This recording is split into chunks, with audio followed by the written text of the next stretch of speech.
Hello नमस्ते सबैजनालाई फेरि पनि मेरो नयाँ भिडियोमा स्वागत छ। आज चाहिँ म तपाईहरुलाई यो सानो फ्लावर बनाएर देखाउँदैछु है। यो फ्लावर चाहिँ स्वेटरहरुतिर अनि अरु जुनै पनि रबर ब्यान्ड कुनै पनि प्रोजेक्टहरुले तपाईहरुले एट्याच गरेर है चलाउन सक्नुहुन्छ। अनि यसको लागि चाहिँ म फर्स्टमा है यो धागो लिदैछु अनि धागो लिएर यहाँ एउटा नट बनाउँदैछु। नटमा तपाईहरुले यहाँनिर 1 2 3 4 5 चेन लिएर तपाईहरुले फर्स्टमा गएर यहाँनिर स्लिप स्टिच गर्नुपर्ने छ है। अन्त एउटा सानोभरि रिङ बनाउनु पर्छ, म्याजिक रिङ बनाएको जस्तै नै। यहाँ चाहिँ चेन गरेर बनाउने।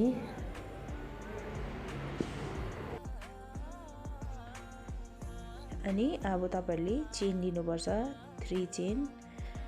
अब 3 चेन लिएर यो सानोबडे होलमा काम गर्ने त 4 चेन लिनुस् है। 4 चेन लिएर अब यहाँनिर तपाईहरुले पफ स्टिच बनाउनु पर्ने हुन्छ है त।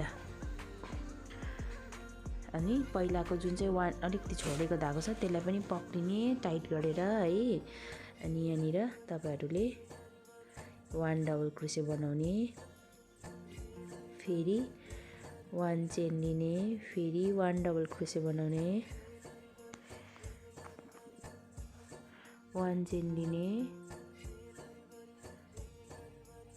अब 1 हाफ क्रोशे बनाउने,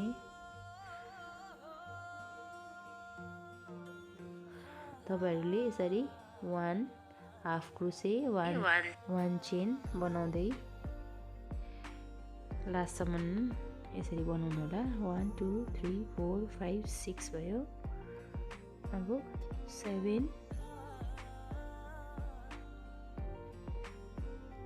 वटा भयो हाफ क्रोशे, 8 यो चेन गर्नुपर्छ है। यहाँ चेन गर्नु नबिर्सिनु होला। 8 भयो चेन, 9 10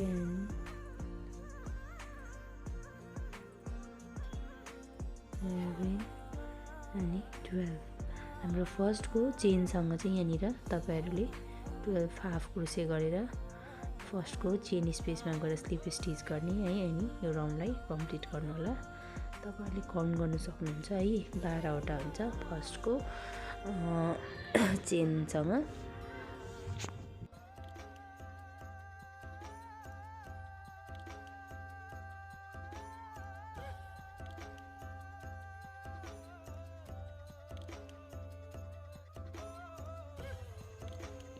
यहाँनिर अब चेनमा स्लिप स्टिच गर्नु होला।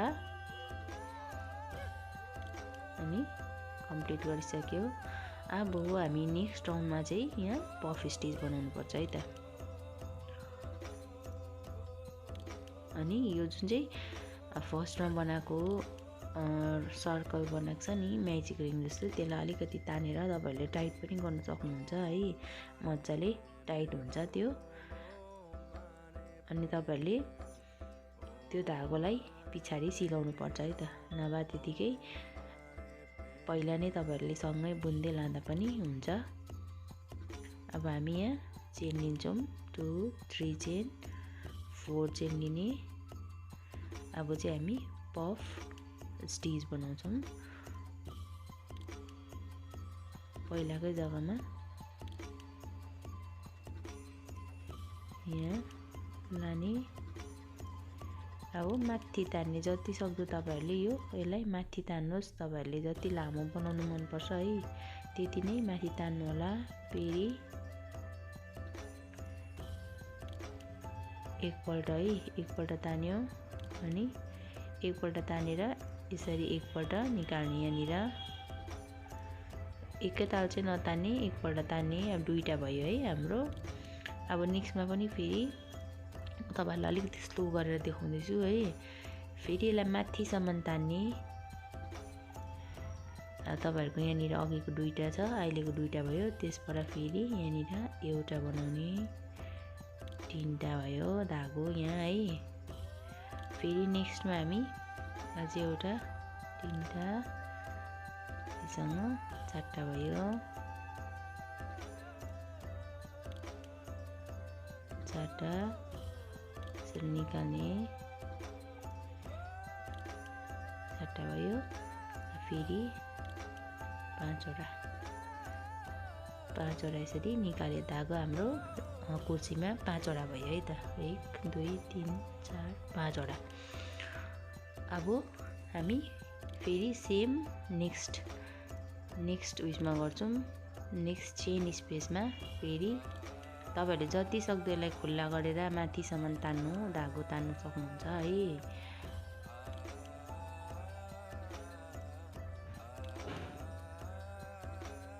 1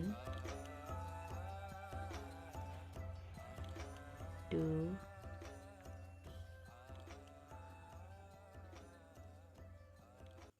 3 अब 4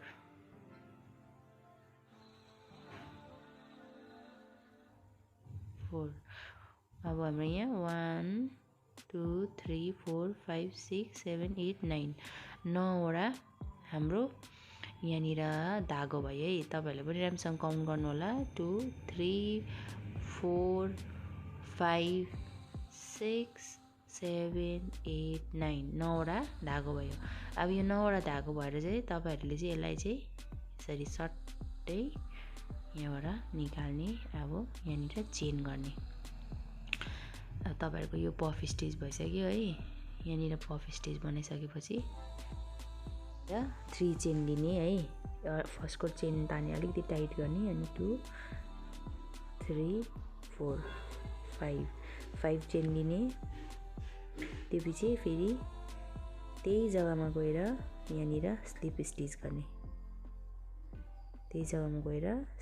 स्टिच गर्ने। अब हाम्रो यो राउन्ड यो बनियो एउटा प्याटर्न। अनि अलिकति ठ्याप्पै भयो भने चाहिँ तपाईहरुले यसरी थिचेर उँभोपट्टि ल्याउने यसरी है। अब नेक्स्टमा तपाईहरुले यसरी नै बनाउनु पर्ने हुन्छ। अनि तपाईहरुलाई अब अरु बीचमा अर्कै कलरको बाहिर अर्कै कलरको बनाउनु मन पर्यो भने तपाईहरुले बीचको राउन्ड बनाएर है धागो अरु धागो एट्याच गरेर यो यसमा चाहिँ अर्कै कलरको बनाउँदा पनि हुन्छ है। फेरि अब हामी यहाँ 1 2 3 4 चेन लिने। अब सेम जग्गामा अघिको जस्तै फेरि पफ स्टिच जति सक्दो माथि तानेर तपाईहरुलाई जतिको लामो चाहिन्छ है तानेर यहाँनिर 9वटा चाहिँ कुर्सीमा धागो हुनुपर्छ। त्यहाँदेखि पफ स्टिच बनाउनु होला। त्यसरी यो सबै तपाईहरुले बनाउनु होला है त।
अब मैले लास्टको पेटल बनाउँदैछु।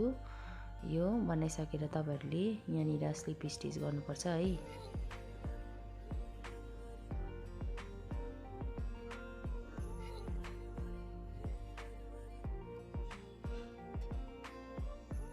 हाम्रो 5 चेन गरेर त्यही जग्गामा स्लिप स्टिच गर्ने। अब धागोलाई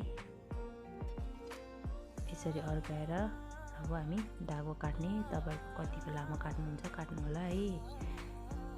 अनि यसलाई यसरी अगाडि ल्याउनुपर्छ सबै फुललाई, अन्त मिलाउनुपर्छ, यताउता गरेर एडजस्ट गर्नु होला।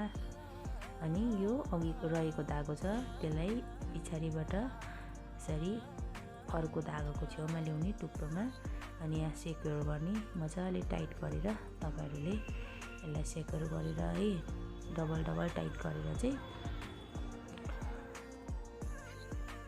धागो काट्नु सक्नुहुन्छ। सिलाउँदा पनि हुन्छ, काट्दा पनि हुन्छ है त।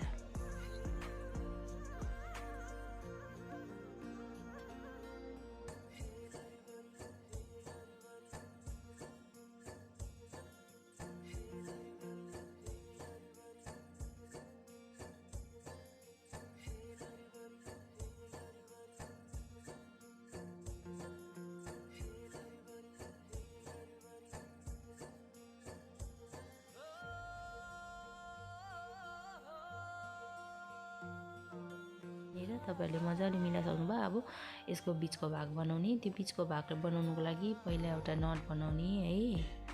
अर्को धागोको नट ल्याएर यहाँनिर फर्स्टमा 2 चेन बनाउने, 2 चेन बनाउने। अनि थर्डको चेन चाहिँ अलिकति खुल्ला, अब रेगुलर भन्दा अलिकति खुल्ला बनाउनुहोस् थर्डको चेनलाई चाहिँ, किनभने हामी त्यो थर्डको चेनमा चाहिँ त्यहाँनिर चाहिँ हामीले पफ स्टिच बनाउनु पर्ने हुन्छ नि त। अलिकति खुल्ला गरेर त्यहाँदेखि त्यहाँबाट चेन लिनुहोस्। 1 2 3 4 चेन लिनुहोस् है। हाम्रो जुन चाहिँ थर्डको चेन छ त्यसलाई चाहिँ अलिकति ठुलो बनाउनुपर्छ। माथि 2टा चेनको बादमा थर्डको चेन। अब हामी यहाँनिर पफ स्टिच बनाउने छौँ है। यो सानो बडे होलमा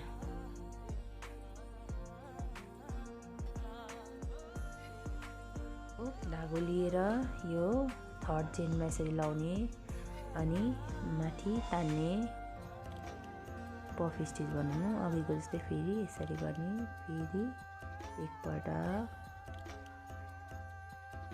2 पल्ट, 3टा भयो है। हाम्रो त 3टा भयो।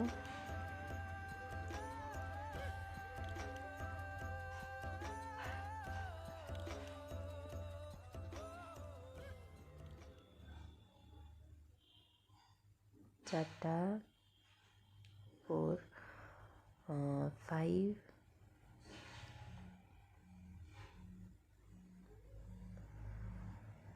6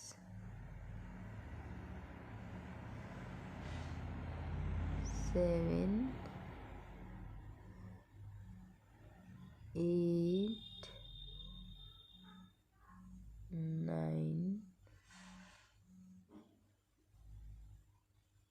9 टाइम्स भयो है।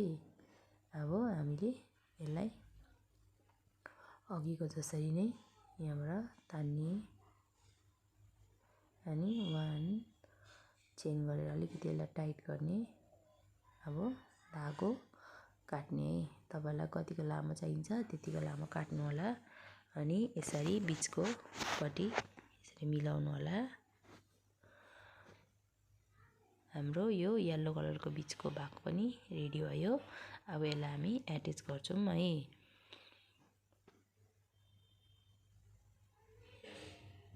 यो अलिकति अब कस्तो हुन्छ तपाईँहरूले हातले यताउता गरेर मिलाउन सक्नुहुन्छ। अब हामी यहाँ एट्याच गर्छौँ। जुन चाहिँ अघिको बिचको सानोबडे चेनको स्पेस छ त्यहाँबाट लगेर पछाडिपट्टि टक्कै बाँधेर तपाईँहरूले यसलाई एट्याच गर्नु होला है। अनि अब मेरो यो फ्लावर बनिसक्यो है। तपाईँहरूलाई आजको भिडियो के कस्तो लाग्यो, मन पर्यो भने लाइक, कमेन्ट, सेयर अनि सब्सक्राइब गरिदिनु होला। अनि फेरि पनि म नयाँ भिडियोहरू लिएर उपस्थित हुनेछु। अहिलेसम्म हेरिदिनु भएकोमा धेरै धेरै धन्यवाद। Bye bye, see you in next video.